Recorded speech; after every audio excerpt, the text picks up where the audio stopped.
Hey everybody, it's Jason Blaha here, and something I was thinking about the other day, having observed a lot of personal trainers, and actually at my gym there's a few really good personal trainers, and I like that. And something I noticed different there than in a lot of gyms is the reoccurring thing that I see personal trainers doing wrong. And that is that they're not assessing that what is wrong with the majority of the people that are coming in, most people who hire a personal trainer who want to get into shape. Their biggest problems are that they're essentially what we would call skinny fat. They have too little muscle mass and probably too much body fat. Or if they're really thin, they simply do not have enough muscle mass to be in good shape or be fit or strong. Now, rather than focus directly on the issue, these personal trainers oftentimes focus upon tons and tons of fluff that isn't solving or helping with the biggest problem in any real efficient way. They tend to have them do a bunch of arm work, a bunch of ab work, and tons of mobility and stretching work, and a lot of little fluffy things. They don't even teach exercises correctly oftentimes. So they do so much little minor sculpting work that isn't going to do very much for their overall metabolic rate, their overall strength, fitness, core stability, everything else. And if most of these personal trainers would run some simple programs, like a couple of the novice programs, actually I have 3 different programs suitable for novices, depending upon your time commitment and how hard you want to train out there, that are free, that people get amazing results on.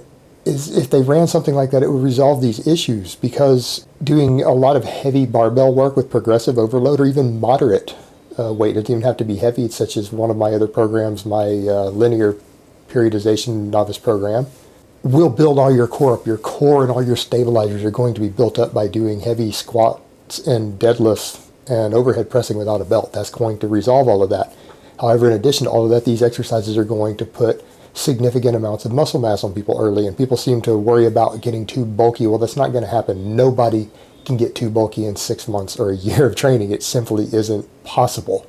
So you should be seeking to put as much muscle mass as possible on people early on, and that's what's going to help them recomposition quicker, lose fat faster, stabilize all their joints, and just speed up their total metabolic rate and their quality of life, improve their insulin sensitivity the most. It's going to lower their chances of diabetes, cardiovascular disease, all these other issues. Serious free weight training using big, heavy multi-joint compound movements is what is going to do that, and that should be where 80 to 90% of the focus should be by personal trainers who have people in the gym, and instead you see them doing tons of little cable work, machine work, stuff on BOSU balls, all this little fluff that is really the last thing that most of them should be doing. Now granted, sometimes you need a little bit of flexibility work and mobility work the first few weeks, but you could still have them be doing all these movements with an unloaded barbell to learn the movements while doing that, and then within a few weeks move them over into doing just regular progressive overload. And if they just did that, most people's results would be better. But what it comes down to is that most personal trainers are simply not qualified to be training people, and they probably do not know how to execute these basic movements themselves, so therefore they're not able to teach their clients, and therefore they're scared of hurting them. And so that is what the majority of personal trainers do wrong. All right, guys, well, that's really all I have to say on that today. I hope it's been informative, and I will talk to you guys next time.